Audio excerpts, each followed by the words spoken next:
Bi se znašli v gozdu samo z zemljevidom in kompasom, bi samo z njuno pomočjo našli pravo pot, svoje orientacijske spretnosti brez modernih navigacijskih naprav je ta konec tedna preizkušalo več kot 300 tekmovalcev iz vse države.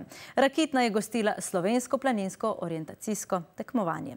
Prišle so le najboljše ekipe planincev, njihove odlike pa, poleg dobrih orientacijskih sposobnosti, še dobra telesna pripravljenost, ki je osnova, in splošno planinsko znanje. Izdelava vozlov, poznavanje gorstev, rastlinstva in živalstva so spretnosti, ki so pomagale poseči po najvišjih mestih. Zmagovalca čaka planinski tabor v idilični Bavšici v neposredni bližini Bovca. S pohodniki se je na pot podala Anja Ciglarič. Rakitna. Že nekaj čez 7 uro zjutraj se avtobusi zgrinjajo na startno prizorišče.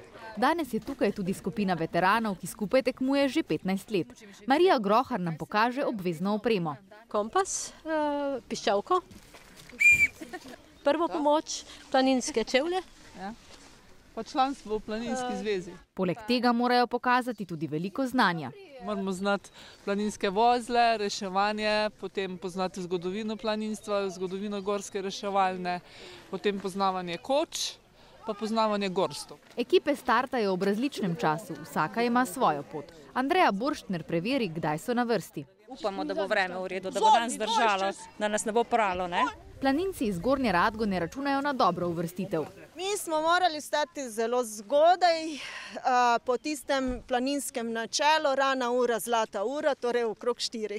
Prišel je tudi 10-letni Nino Roškar. Smo tudi imeli ene orientacijske vaje, tako da smo fizično pripravljeni. Na pot se odpravimo s Pokemoni, eno izmed mlajših skupin. Začetna zagnanost se hitro spremeni v adrenalinsko preizkušnjo. Zatavamo kmalu po začetku. Orientacijska preizkušnja ni mačji kašelj, zato tudi v drugo šele po nekaj preizkusih najdemo prvo kontrolno točko. Prvo točko je bilo treba samo najti, se pravi, ni živa kontrolna točka, ni nobenega, ki bi tukaj nas kaj spraševal, nam dajo naloge, zato gremo naprej. Tukaj ne gre za klasično športno tekmovanje, pojasni predsednik Planinske zveze. V veliki meri namenjena druženju, spoznavanju različnih predelov Slovenije. Hkrati so pa seveda tudi mal preizkus, kako je nekdo dober v primerjavi z drugimi planinci. Tekmovanje se zaključi po 8 urah. Če komu do takrat ne uspe priti na cilj, se pon odpravijo organizatorji. Ob začetku planinske sezone spregovorimo še nekaj besed o varnem gibanju v gorah. Polovica vseh nesreč v gorah se namreč zgodi ravno v poletnih mesecih. Kaj vse moramo vedeti, preden se odpravimo v gore, in kakšna je obvezna oprema, ki jo mora imeti s seboj vsak planinec z gostom, Dušanom Prašnikarjem, planinskim vodnikom in strokovnim sodelavcem Planinske zveze Slovenije. Lep dober večer. Lep večer. Najprej čestitke, pravkar ste se vrnili iz Rakitne. Postali ste državni prvaki s svojo ekipo v orientacijskem tekmovanju. Čestitke torej še enkrat. No, glede na trenutne razmere v gorah pa najprej spregovoriva, kako se recimo jutri, če se kdo namerava odpraviti tja, varno podati. Kaj moramo imeti vse v nahrbtniku, kaj obleči, kaj imeti s seboj? Ja, kot prvo, zelo pomembno za lepo doživeto turo je dobra priprava.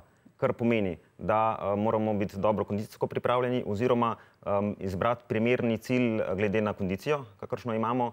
Potem spremljati treba vreme, kakšno je, in temu tudi primerno odreagirati. Opremo je imeti potrebno pripravljeno in tudi jo znati uporabljati. Pa dobro se je pozanimati o sami poti in morda tudi o odprtosti planinskih koč oziroma tja, kamor gremo. No, oprema, kaj več lahko rečemo o tem, kaj točno? Za nekako lažje ture obvezni nahrbtnik, primerni čevlji, priporočljivo nad gležnji in z narebričenim podplatom, po domače gojzerji, in potem obleko, ki je primerna, lahka, proti vetru, potem da zadrži toploto, in hkrati tudi pa oprema, ki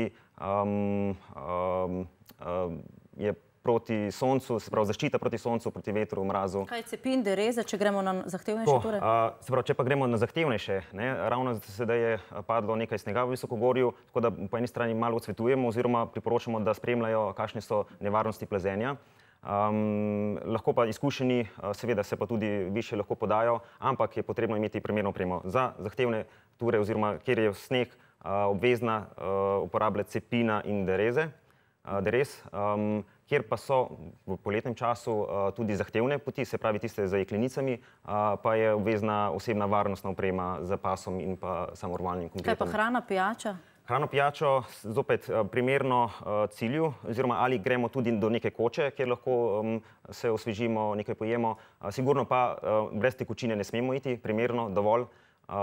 In pa hrana nekaj osnovnega, oziroma ponavadi imamo v nahrbtniku tudi, mi pravimo, železno rezervo, se pravi nekaj hrane, ki ima daljši rok trajanja in jo lahko tudi kasneje še kdaj uporabimo. V nahrbtniku pa ne sme manjkati, se pravi, poleg zaščite, te, ki sem jo že omenil, še mobilni telefon v primeru, da če slučajno pride do nesreče, da uspemo poklicati. No, seveda, z napolnjeno baterijo. Čisto na kratko pokomentirava še, kako ravnati v primeru nesreče. Slišali smo ravno v poletnem času največ ljudi, največ nesreč.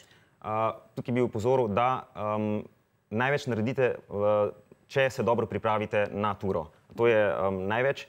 Sicer pa pokličete 112, se pravi 112, center za obveščanje, in pomembno je, da ostanete mirni in prisebni. S tem največ lahko pomagate in potem seveda z svojimi sposobnostmi in znanjem nudite prvo pomoč poškodovancu. Za tokrat najlepša hvala za odgovore. Prosim.